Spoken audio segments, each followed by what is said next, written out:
इबादत सिर्फ एक की ही होती थी। ना वक्त था, ना मुकान, सिर्फ खालिक था। फिर हुक्म दिया गया, कून हो जा। 6 अजीम दिनों में आसमां और जमीन बनाए गए। पहले दिन रोशनी को अंधेरे से अलग किया गया। फिर आसमां की वुसअत, समंदरों का जमा होना और खुश्की का ज़हूर हुआ। अगले दिनों में सितारों को कंडिलों की तरह सजाया गया और समंदरों और जमीन पर जिंदगी का आगाज हुआ। छठे दिन तख्लीक मुकम्मल हुई। इस नई जमीन की मिट्टी से खुदा ने आदम को बनाया। उसने उनमें जान फूंकी और उन्हें पहला और अकेला हुक्म दिया, सिर्फ मेरी इबादत करो। मैं तुम्हारा रब हूं और मेरा कोई शरीक नहीं। मगर इंसानी दिल भूलने वाला है। नस्लें गुजरती गई और आदम के पाकीजा पैगाम पार मूर्ति आइडल्स के धुएं ने बादल दल दिए। सच्चाई को बहाल करने के लिए पैगंबरों का सिलसिला शुरू हुआ। नूह ने तूफान के सामने खड़े होकर पुकारा कि खुदा एक है। इब्राहिम ने अपने चाचा के मूर्ति को तोड़ते हुए ऐलान किया, मैंने अपना रुख उसकी तरफ कर लिया है जिसने आसमानों और जमीन को पैदा किया। खुदा ने इब्राहिम की सच्चाई का इनाम एक वादा से दिया कि उनकी नस्ल से पैगंबर इंसानियत की रहनुमाई करेंगे।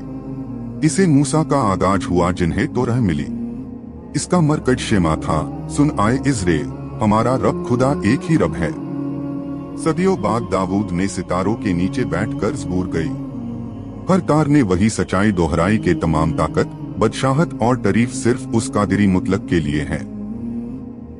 फिर एक मौजिज़ा हुआ जिसने तारीख बादल दी। खुदा ने ईसा बिन मरियम को भेजा। वो खुदा का एक कालिमा वर्ड था जो बगैर बाप के पैदा हुए, ठीक वैसे ही जैसे आदम बगैर माँ बाप के पैदा हुए। ईसा खुदा नहीं थे बल्कि खुदा के एक बाइख्तियार बंदे थे। उन्होंने मौजिज़े दिखाए, मुर्दों को जिंदा किया और कोरहियों को शिफा देते थे। ये अल्लाह के इज़्न से होता था। हर मौजिज़े के बाद ईसा कहते, ये खुदा की इजाजत से है। उन्होंने कभी अपने लिए बड़ाई का दावा नहीं किया और न ही कहा कि मेरी इबादत करो। ईसा के आसमां पर उठाए जाने के बाद पैगाम भटकने लगा। यूनानी फलसफा और रूमी रिवायतें ईमान में मिलने लगी। ईसा की मोहब्बत मुबालगे एग्जैजरेशन में बदल गई। बड़ी मजलिसन में वोट के जरिए बंदे को मौला का दर्जा दे दिया गया। खुदा के बंदे को खुदा का बेटा बना दिया। साल 610 में खुदा ने मोहम्मद सल्लल्लाहु अलैहि वसल्लम पर कुरान नाजिल किया। कुरान ने वजाहत से कहा, आए अहले किताब, अपने दीन में हद से ना बढ़ो। ईसा बिन मरियम सिर्फ अल्लाह के एक रसूल थे। आखिरी नबी मोहम्मद कोई नया दीन लेकर नहीं आए, बल्कि इब्राहिम, मूसा और ईसा के असली दीन को बहाल करने आए। उन्होंने मक्का में मूर्तियों को साफ किया और ऐलान किया, ला इलाहा इल्लल्लाह, अल्लाह के सिवा कोई माबूद नहीं। ईसा को ना कत्ल किया गया और ना ही सलीब पर चढ़ाया गया। उस हंगामे के वक्त खुदा ने ईसा अलैहिस्सलाम की शबाहत सिमिलर किसी और शख्स पर डाल दी। सिपाहियों को वो शख्स बिल्कुल ईसा जैसा लगा, जबकि असली मसीह को जिंदा आसमानों पर उठा लिया गया। सलीब का हकीकत, जो शख्स सलीब पर बर्दाश्त कर रहा था वो मरियम का बेटा नहीं था। कुरान सूरा 4 आयत 157 कहता है, उन्होंने उन्हें कत्ल नहीं किया और ना ही सलीब पर चढ़ाया, बल्कि उनके लिए मामला मुश्ताबा रिजेंबल कर दिया गया।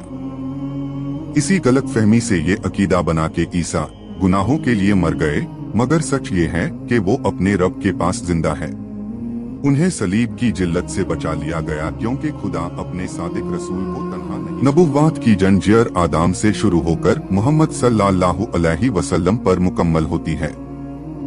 मोहम्मद सल्लल्लाहु अलैहि वसल्लम ऐलान करते हैं, यही रास्ता है, यही सच है, एक खुदा जिसकी तन्हा इबादत की जाए बगैर किसी शरीक के। दुनिया जो फिरकों में बंटी थी अब अपने खालिक की एक वाहिद तस्दीक बन जाती है। ईसा बिन मरियम वापस आएंगे, मगर नए पैगाम के लिए नहीं, बल्कि इसी हमेशा रहने वाले सच की तस्दीक के लिए। पैगाम मुकम्मल है, जंजीर महफूज है और सच्चाई हमेशा के लिए कायम है। सुनो ये ईसाइयों, ईसा अलैहिस्सलाम दुनिया में वापस आकर हजरत इमाम मेहदी के पीछे नमाज अदा करेंगे और दुनिया को अदल और इंसाफ से भर देंगे। ईसा ना खुदा है ना खुदा के बेटे है, वो अल्लाह के नबी और रसूल है, जैसे मूसा, याकूब, आदम, नूह, हारून, सुलेमान, इब्राहिम, इस्माइल अलैहिस्सलाम थे। सबका एक ही पैगाम था, सिर्फ एक अल्लाह की इबादत करना। अगर तुम सच्चे दिल से ईसा को मानते हो तो उनकी काही बातें भी मानो। मोहम्मद सल्लल्लाहु अलैहि वसल्लम के रास्ते पर चलो, कामयाब हो जाओगे, जन्नत में जाओगे। मूर्ति की पूजा करने वाले को दिखाना जहन्नम ही